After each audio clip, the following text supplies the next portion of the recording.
If Reborn as a vending machine taught me anything, it's that this is the year of the vending machine.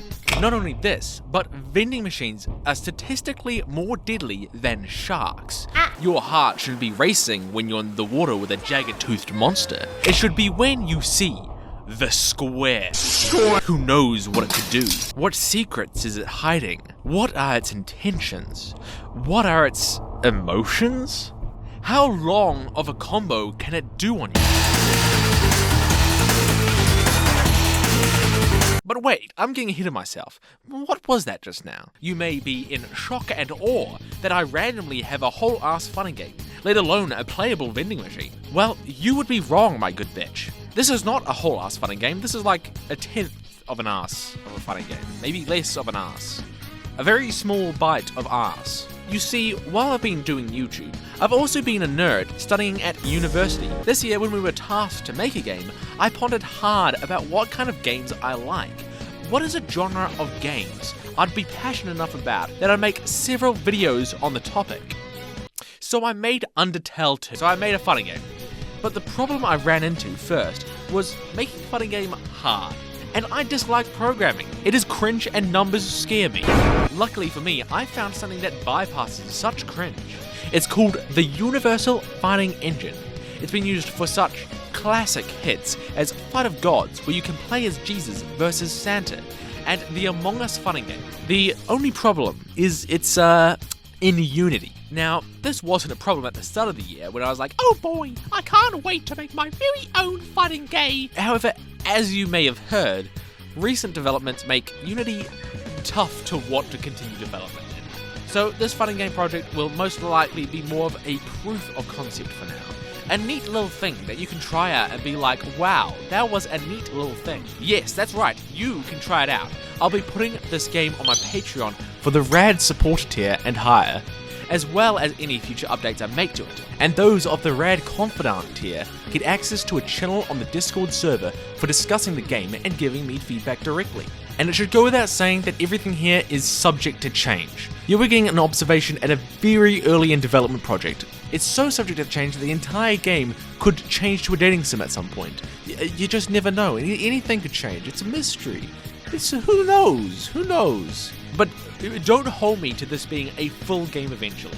Please don't make me stay with Unity. They hit me when you're not around.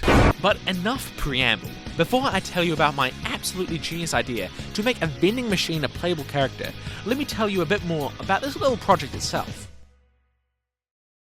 The working name of this project is Work Strike. It's set in an infinitely ascending eldritch skyscraper where you're expected to be born, work, then die prematurely. It's a 2D fighter akin to Street Fighter or Guilty Gear. This may not come as a surprise since I was also somehow able to rope the Ipoga. I've never had to say his name before. Ipoga into creating an original OST for this game. He has even uploaded all the tunes on his YouTube channel, so check them out because they sound goodly to the ears, in my personal, very not biased opinion. You can even hear some of them in the background of this very video. As for the gameplay of Work Strike, it has your usual movement of move forwards, move back, which also blocks some of the time, crouch, and jump, which you cannot block during. But we also have this brand new, not seen before feature called buttons that do things. You have light, which usually does a quick attack at short range. Medium attack, which is more of a poke and can be linked into after light. Heavy, which is a big melee attack that usually covers wide areas and can be linked after medium. Then we have special, which based on your directional input does a different move, similar to Smash Bros. Now hold your cocaine-riddled horses. I know this can be a grand taboo in fighting games to have easier inputs. However, when I've introduced new people to fighting games, I noticed that a big roadblock are inputs like quarter circles. This is an issue since in other genres, the minimum requirement to pick up and use all your basic options isn't as tough. It makes fighting games a less appealing genre to get into. I want to give my player all the options easily at their disposal. The hard part shouldn't be learning how to do a move, it should be learning how to use them in tandem with their whole kit. And when I've had playtesting, there has been an overwhelming result back that Work Strike is a lot easier to pick up. So that is my philosophy around this decision. decision. I also realized Project L fucking stole my idea, and I will be contacting my imaginary lawyers. The final button we have is dodge, which makes the character dodge on the spot. This can be done in the air too, and pauses the movement of the character, meaning you can delay falling to the ground to psych out your opponent. Other than this, there aren't dashes, because I wanted to ponder alternative movement options. People keep coming to me and going, so when are you adding the dashes? But no, a fighting game doesn't have to have dashes because all the others have dashes. Don't really expect every fighting game to be the same, SMH my head. So for now, there isn't a movement option like that, but I am open to suggestions for some other cool ideas like, I don't know, flips or something like that. So that's the gist of the concept and the gameplay. Now let me introduce you to the epic characters thus far. The first is Liz, the only janitor, mechanic, and repairman in the entire skyscraper. She's a bit of a badass who, if you piss off, will disassemble the chair right beneath your ass. She was a designer I made a while back who I already imagined as a part of this world, perhaps the main influence for this whole project. She's an all-rounder, a shoto, she has every tool for the job. Get it? Her neutral moves are solid but rather short-ranged. A notable one is her down heavy that launches her opponent in the air and has armor frames. Her specials should all be quite familiar. Her standing special is overhand, tossing a wrench at her opponent. Her forward special is lint roller, where she spins around and hits her enemy multiple times. Her down special is dust pulverizer. Get it? Because it's like DP. I know, I'm a genius. I know. It's a reversal and an anti-air. Her back special is underhand, tossing a wrench into the air and letting it fall back to the ground. And finally, her air special is Butterfingers, where she drops a wrench to the ground while doing a flip.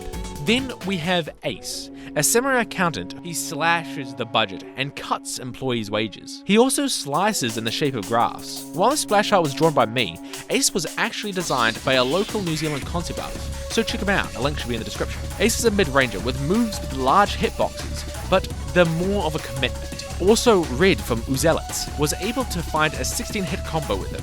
His neutral moves are large and devastating, though his air moves are on the weaker side, except for his heavy air, which allows for extended combos. His standing special is Scatter Sand, throwing out scatter graph points at his enemy. It stuns the opponent for a short time and allows for combo extension. His forward special is Stock Is. He gets into a ready start, then inputting forward, down, or up, along with special will make him fly forwards and slash in that direction. It can be done twice in a row. His down special is Budget Cut, where after a long startup, he does a devastating attack that bounces opponent against the wall or camera's edge. Its startup can be dodge cancelled to fake out your opponent. His back special is Bar Graph, where he slices 3 bar graphs going from small to big in front of him. The opponent is juggled between them, so if you hit them with the smallest one, they are bounced onto all 3.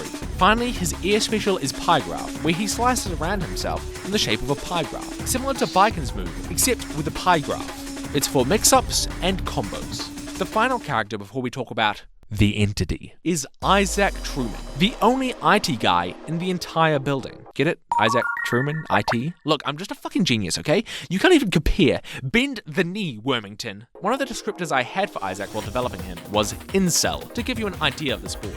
He is a zoner with a bunch of tricks up his sleeve, designed to be incredibly obnoxious and punchable, all the more satisfying when you finally catch the prick. His standing attacks are normal, although their startup time is slower than usual and only the heavy attack has a decent range. However, his air attacks are similar to Axel's, being very long range and at odd angles. His low attacks are similar to Bedman's attack in Exit, where he plunges his wheel into the ground. His standing special is Mouse, where Isaac throws a computer mouse forwards. His forward special is Trojan, where he goes into his computer screen and teleports forwards. His down special is Pop-Up. He pulls from his computer screen an error message which he can hide behind. If Isaac hits his opponent, he appears in front of it. If he inputs down special again, he hides behind it. His back special is Reset Rad, where he changes the properties of Mouse, cycling between the normal throw, one which speeds across the ground, one which is at an upwards angle, and finally one that is slow and hits twice. Finally, his air special is Ruffle Copter, where he flies forwards across the stage. He can cancel out of this with an attack. For the most part, this is all the characters. There's one more I'm developing named Pajama Man, who is a chronically fatigued brawler, but you'll have to follow the game's development over on the Patreon to see him. For now, let me introduce you to possibly the most terrifying, the dread-inducing, the most powerful creature to ever exist, the Vendor. So while talking about the vendor, I'm going to run you through how I create a character, although it will be a little different than others. For you see, the vendor I aim to make feel unique even within the entirety of the fighting game genre. My goal was to make you feel like a box of metal that you just pick up and drop on your opponent. To start off, I had to draw the idle animations. This is what almost all the other animations will use as a reference. Luckily, unlike the other characters, there is nothing that I could possibly animate about a box of metal. Then I needed to create movement. Since I wanted this to feel like a hunk of metal, instead of the usual just pressing forward or back to move, I made it an input to move forwards or back, tied to the special button. It's almost like you're pushing this machine yourself. However, because it's a solid hunk of metal, it has infinite armor frames as it moves towards you, which leads to the most ominous moments where your opponent is throwing out all their attacks at you, and you are just ominously gliding towards them. While initially I had it hit the opponent when you move into them, I found this to be really finicky and overpowered because it could beat opponents' attacks due to the armor frames. But then I ran into my next problem. How does a vending machine crouch? I already decided I wouldn't give it a dodge since it has all them armor frames, but I couldn't go without a crouch. It needs to be able to block overheads and underheads. The natural conclusion is that it just falls over. However, it would give less weight if it quickly cycled between being toppled over and standing up to block opponents' mix-ups. A vending machine falling over is its signature attack. It's how it kills its prey. So I tied that to its down special, doing a big chunk of damage to the opponent. And while it's on the ground, you guessed it, it has infinite armor frames. But you have to input special to stand back up, which does a hit and knocks the opponent into the air. But fucking shit, I still have the problem about crouching, but then it hit me. You see, I drew this little flap onto the machine. So what if? That's right, the flap opening is the vendor's crouch animation. But then this inspired me for the low attacks. You see, the natural conclusion to a vending machine character is that they would shoot out items. And since the special button is being reserved for movement, I had to think of somewhere else to put the item attacks. And if the crouch is the flap opening, then of course the low attacks would use what comes out of the flap. So, for the light low, it's a chip packet that does like no damage and is very short ranged. For the medium low, it shoots out a soda bottle that flies across the screen. For the heavy low, it shoots out a bowling ball, and if it hits the opponent, launches them towards the vendor for combos. I realize all these projectiles may make the vendor a little overpowered, but I can tune that later. But I decided to do the jumping and air attacks next because I have a fun plan for them. Just like movement, jumping will require an input. Standing special will do a hop forwards, and unique only to the vendor, up special will cause them to jump vertically. But vendor's jump has unique properties. While it has longer startup than other characters' jumps, it has a hitbox on the top of it when it launches. Then upon landing, there is another small hitbox. However, the vendor is incapable of normal air combos. Instead, almost all of vendor's attacks in the air are based on how it will turn to the ground. Light attack is the only one that doesn't bring the vendor to the ground. It does a spin in the air, hitting opponents right next to it. Medium attack flings itself forwards, while special flings itself backwards. It has a small hitbox beneath as it falls, then a big one when it smashes into the ground. For both of these moves, they end up toppled over on the ground, but have enough hit stun to combo into the standing up attack. The heavy attack version slams directly down. It also doesn't leave the vendor toppled over. Finally, with all of the other moves out of the way, I moved on to the standing attacks, which required some thought since how would a vending machine attack outside of falling over on the opponent? The first was suggested by a friend. It's simply that the door of the machine flies open. The medium attack, the vending machine just swings around. It works effectively as an anti-air and also pulls in the opponent. Finally, the heavy attack is what can only be described as a vending machine dropkick. It knocks the enemy a long distance away, and if at the wall, bounces them off it. But it makes the vendor toppled over. But if the hit bounces the opponent against the wall, the vendor can hit them with the stand-up attack and continue the combo. So that's the vendor. A terrifying, probably overpowered creature that, when playing, feels like you're tossing around a metal box full of edible doodads and bowling balls. As I said earlier, this character, as well as the others, will be playable on my Patreon. There unfortunately won't be online play at this time, but I implore you to kidnap a friend, your mum, or even your family pet to fight against. It also has CPU, but they're a little dumb, but they're trying their best, and that's what matters. Hopefully you found these characters and concepts neat. I did have ideas that are more complex than what these characters have, such as Isaac having an install that gives him latency, or being able to smash characters through floors. However, that requires going under the hood of UFE and making big changes, and I am not smart enough for that yet, nor do I know if I want to commit to Unity anymore. Either way, feel free to stand these characters, but I only allow you to draw lewd content of the vending machine. Other than that, bye bye, stay hydrated,